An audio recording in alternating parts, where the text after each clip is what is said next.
11 сабағымызды бастайық. Біз 11 сабақта индикаторларды жалғастыратын боламыз. Индикаторлар яғни соның ішінде day tradingға қолданылатын pivot point деген индикатор туралы көреміз. Соның атаман journaling. Жалпы day trading трейдинг жасағандағы ең маңызды заттардың бірі ол journaling екен. Оның қаншалықты маңызды екенін біз көретін боламыз. Pivot point ол дүние жүзінде қолданылатын day tradingға бір күндік графика қолданылатын индикаторлардың бірі деп айтсақ та болады.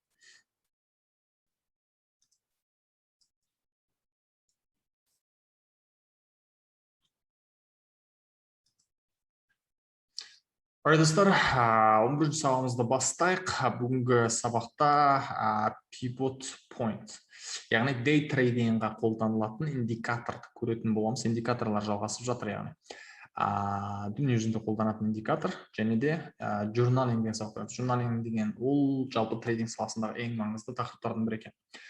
Pivot point, яғни бұл бізге автоматтық түрде линиялар шығарып беретін day tradingға бір күннің графигіне қолданылатын индикатор. Жалпы қалай қосамыз, қалай біз ары қарай жасаймыз деген көретін боламыз. Екіншіден journaling және трейдинг ережелері. Енді ағылшынша trading rules деп айтамыз. Trading rules ол өте маңызды екен. Психология бойынша да дисциплина, жалпы біз профессионал трейдер инвестор болу үшін. Pivot point-тан бастайық. Pivot point бұл техникалық анализдің индикаторы. Көбінесе жалпы сол күнгі нарықтың жалпы бағасының өсуге тырысып жатыр ма, құлауға тырысып жатыр ма дегенді көрсететін индикатор негізі. Бұл pivot point бүгінгі күннің графигында сізге сызықтар арқылы support, resistance, поддержка және сопротивление екеуін көрсетеді, яғни support пенен resistance деңгейлерін сызықтармен көрсетеді. Ол бізге алдыңғы күннің, кешегі күннің ең жоғарғы баға, ең төменгі баға және жабылған деген үш баға арқылы бүгінгі күннің деңгейлерін бізге шығарып беруге тырысады екен. Жалпы қазіргі бүгінгі күннің бағасы жаңағы саппорт деңгейлерінен жоғары болса, бүгін жалпы bullish күн болады екен. Бүгін өсетін шанс жоғары деп біз көреміз. Керісінше саппорт деңгейлерінің астында болса, саппорт яғни поддержканың астында болса, жалпы бүгін құлауға тырысады деген болжамдар жасай аламыз. Біз білеміз, анализдің барлығын TradingView деген веб-сайт бар, тегін. Сол арқылы көбінесе біз жұмыс жасаймыз. Және TradingView веб-сайты арқылы кіргізген кезде бізге дәл осылай көрінеді. Негізінде pivot point-ның өзінің деңгейі бар, оның астында саппорт деңгейлері бар. Саппорт, нежелі саппорт 1 басталады. Саппорт 1, астында саппорт 2. Pivot point үстінде resistance 1, resistance 2, resistance 3. Осылай сізге автоматтық түрде шығады. Pivot point-ның енді Fibonacci-дан айырмашылығы ол бізге береді жалпы дүние жүзінде бірдей сигналдар. Мысалы RSI, MACD, EMA деген сияқты, exponential деген сияқты. Fibonacci болғанда бір сызықтан бір сызыққа сызасыз, оны сызықта нүктелерді қалай табасыз, ол сізге байланысты. Қарап тұрсаңыз, pivot point-ын біз салдық. Apple компаниясының 5 минуттық уақытына светшалар бізге 5 минутты көрсетіп отыр. Қарасақ, pivot point негізі үстінде екен. Бұл ситуацияда көріп тұрғандарыңызда pivot point деңгейінің астында ашылсады да, өсіп, pivot point-ны бұзып, resistance бірінші деңгейге дейін өскен екен. Бірақ қарасаңыз, pivot point-ның support бір деңгейіне келіп, өте жақсы resistance-тар жасаған, pre-markеттен бастап resistance жасап кеп бұзған. Осы жерден бізге сатып алуға сигнал берді деген сөз. Енді жалпы индикаторлардың барлығының беретін сигналдары немесе бәрі бір-біріне ұқсас. Осылай деген сөз. Resistance деңгейлерін бұзған деген сияқты. келесіде бізге pivot point деңгейіне келді, уже resistance береді. Оны қайтадан бұзды, яғни тест жасап, тиіп алды да қайта кетті. Келесінде уже келесі resistance деңгейіне барып жатыр. Осылай енді біз трейд жасаған кезде бұзған жағдайда кіреміз, сатып алу позициясына, стоп лоссты pivot point-ның астына қоямыз, және біз таргет немесе take profit деп айтамыз, келесі resistance деңгейіне қоя алады екенбіз. Осылай біз қолданамыз. Pivot point жалпы, егер баға resistance деңгейіне жақындаса, ол сізге айтып жатыр, акцияңды сат, яғни уже resistance-қа келіп қойды, мысалы resistance-қа келіп, уже акцияңды сат. Немесе керісінше шорт жаса, шорт позицияға кір деген сигнал береді. Ол шортқа кіру үшін бізге мына жердегі жаңа свечаларды қарау керек, объемдарын қарау керек, құлап бастаған сигнал күтуіміз керек. Ондай кішкентай қызыл свечалар ол pullback деп аталады. Чуть-чуть артқа қайтады да, ол жалғасып өсіп кететін шанс жоғары. Өйткені бұл өте үлкен өсіп атқан қозғалыс болып жатқандықтан. Егер саппорт деңгейіне жақындаса ше, ол жағдайда үстінен астына қарай құлап жатыр деп біз қараймыз. Ол жағдайда біз long позицияға жасауымыз мүмкін, егер шынымен де поддержка алып өсіп бастаса. Немесе сосын стоп лоссты оның астына қоямыз. Немесе керісінше жасасақ болады.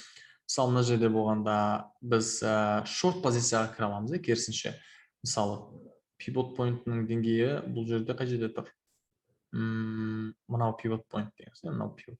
Өйткені support 1, resistance 1 жерде тұр. Бұл компания AMD деген шип шығаратын компания, американ компания. 5 минуттық шортқа кіріп жатыр pivot point арқылы. Қалай? Биржа ашылды. Pivot point-қа resistance берді. Біз енді мына жерден бастап кіріп кететін мүмкіндік бар. Немесе көзімізді жеткізу үшін support 1 деңгейін, уровенді бұзып, қайтаран тест жасап, resistance берген кезде біз шыға алады екенбіз позициядан.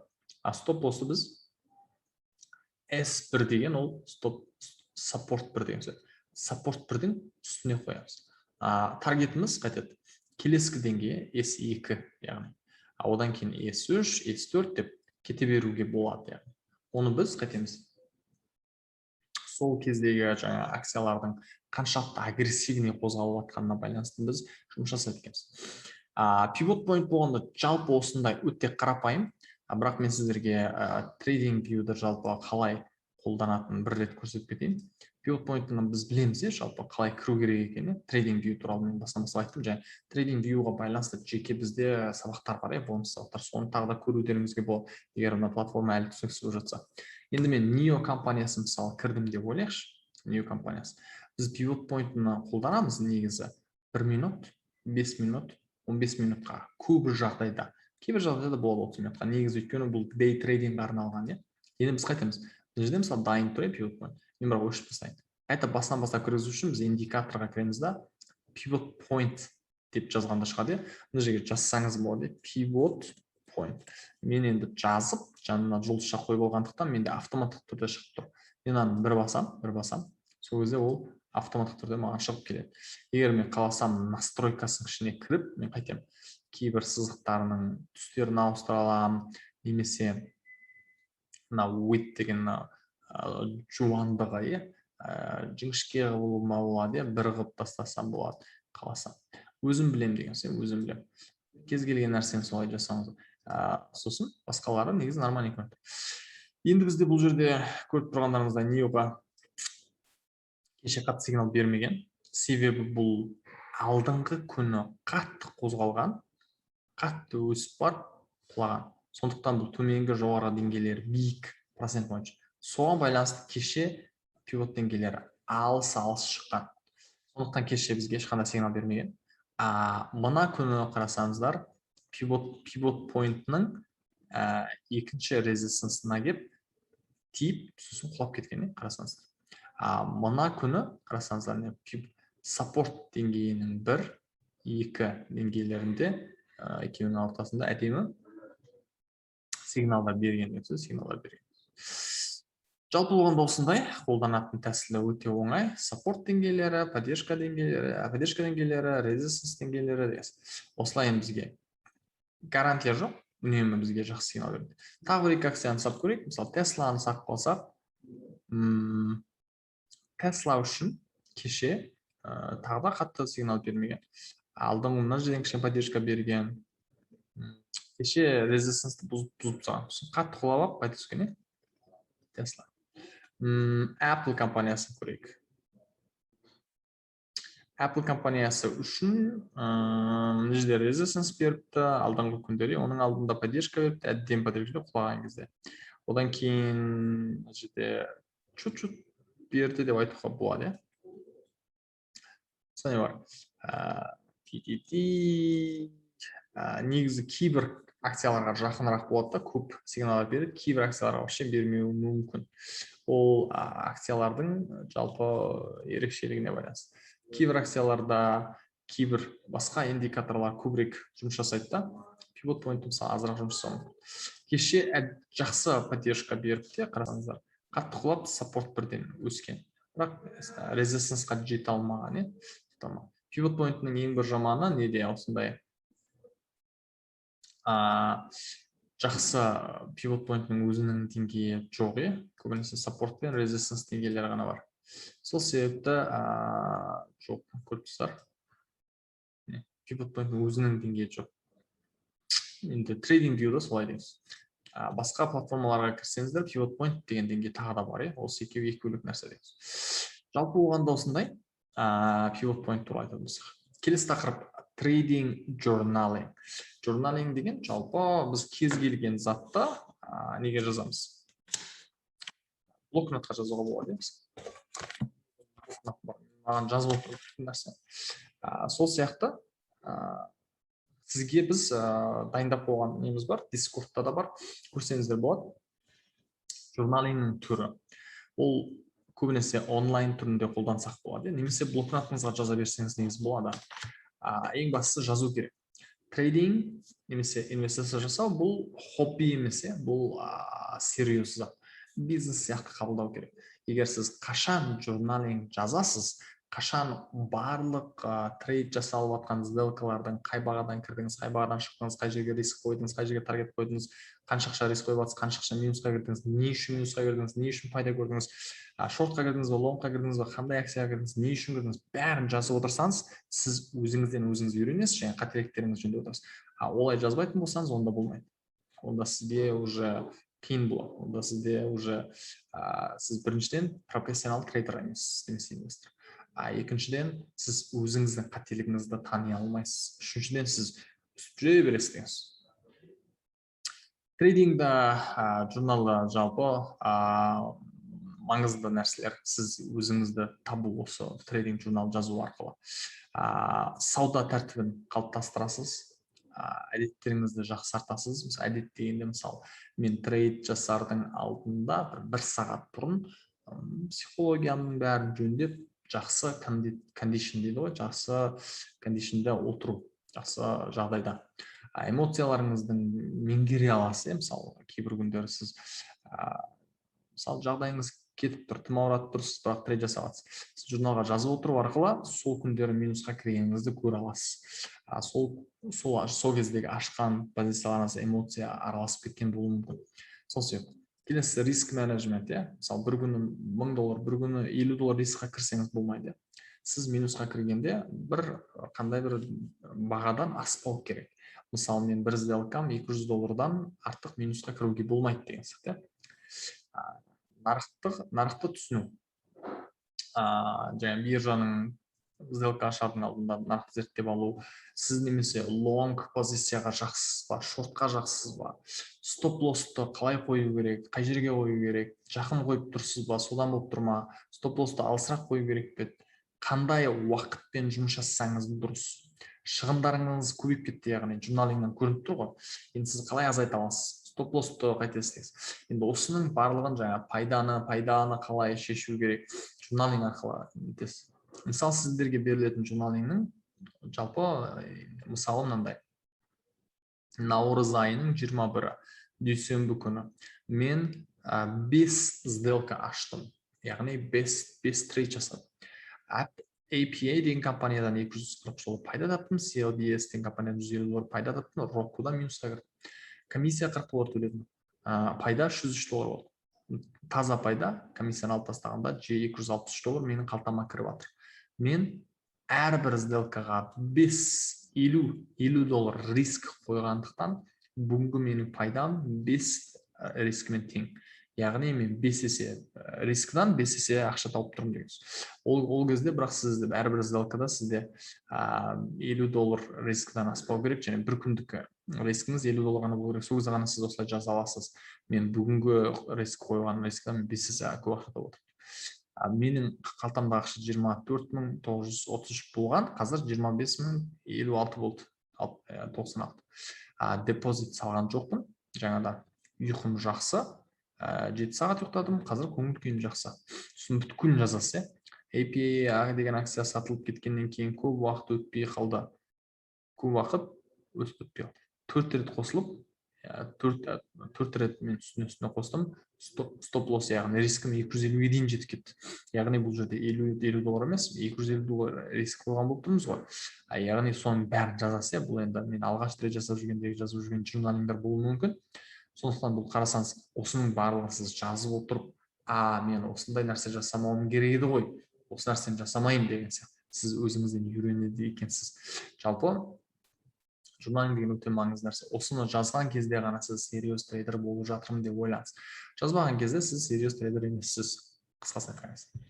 Трейдинг ережелері деген бар. Қандай бір бизнес жасаған кезде ереже деген болады. Мысалы, сіз кофе-шоп ашып, қымыз сатып тұрсаңыз болмайды ғой. Сол сияқты таңертең осы сағатта келу керек жұмысшылар.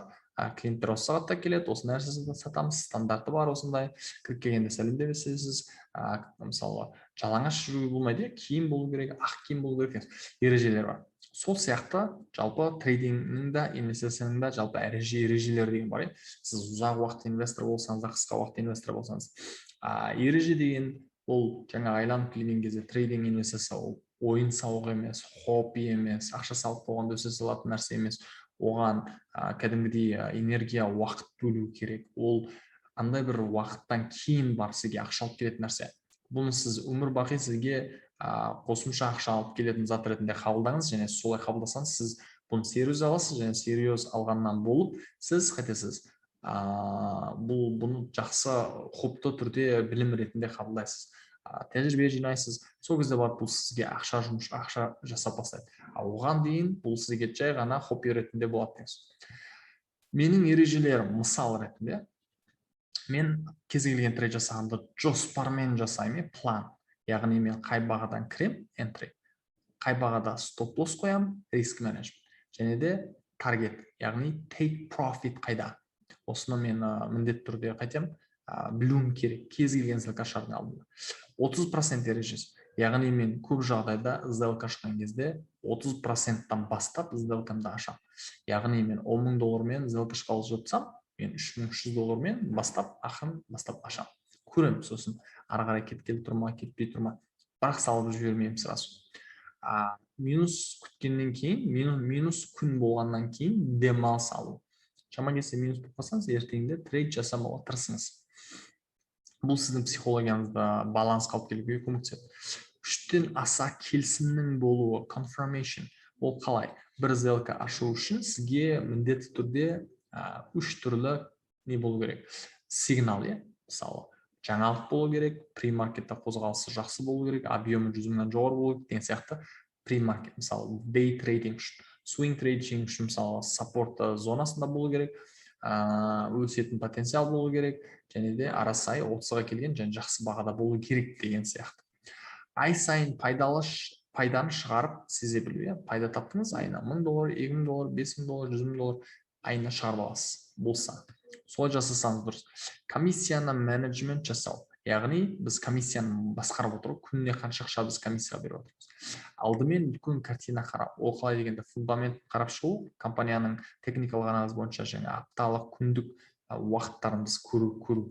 Себебі сіз оны қарамайынша сізге қиын болады. Мысалы, кез келген затты біз, мысалы, маузды мен бүйтіп қарасам мен көрмеймін ғой. Оны мен алыстатқан кезде барып, мынау мауз екен ғой, Apple-дың маузы. Осы сияқты нәрсені мен дұрыс көру үшін үлкен картинамен фундаменталық, техникалық тұрғыда да қарауым керек екен. Трейдинг ережелеріне қосатын заттар барлық ақшаны бір акцияға салып салуға болмайды, немесе бір салаға. Тек қана банкаларға салып жүруге болмайды, банктың компанияларына. Немесе әрқашан жоспармен entry stop loss take profit. Сосын бір трейд үшін шотымыздағы баланстың swing трейд бойынша 2% максимум риск қоямыз. Day трейдинг бойынша 1% максимум риск қоямыз. Менде мысалы $1000 болса, мен swing трейд үшін $20 мен бір сделкада риск салып жіберемін. Минусқа мен кетсем, мен окей, мен оған қарсы емеспін. Яғни мен соған дайын боламын, дайынмын. $1000-дан мен 1%, яғни $10 рискіға қоюға дайынмын деген сияқты. Осы сияқты одан асыруға жалпы болмайды, риск менеджмент бойынша. Бұны сіз трейдинг ережелеріңізге қосып қойсаңыз болады. Әр трейдқа аса құқықпен қарау, трейдинг журналинг жасау, оны ережеге қоссаңыз болады. Аптасына бір рет жаңа білім немесе жаңа стратегия, жаңа индикатор, жаңа стилдар тест жасап көрсеңіз болады басқа жақтарында. Бұлардың бәрі трейдинг ережелер, бұлар өте маңызды. Жалпы қорытындылай келгенде сіздің бастан бастап біз көріп жатырмыз ғой, сіздің стиліңіз болу керек, стиліңіз сыртында. Енді сізде қазір уже қайсы сізде өзіңізде ереже болу керек екенін түсіндіңіз. Ол қандай стилда, қандай ереже деген сіз табасыз. Әр адамның тәжірибесі, психологиясы бөлек болғандықтан, сол психологиясы тарған ереже сізге қалыптастыру керек. Ережені өзгертіп отырсаңыз болады, бірақ ережені бұзбауға тырысыңыз. Бір рет бұзды, ол психологически, ол сізге өте жақсы не бермейді. Жалпы болғанда осындай. Бүгінгі күн сабағын үшін аяқтайық. Келесі сабақта кездескенше.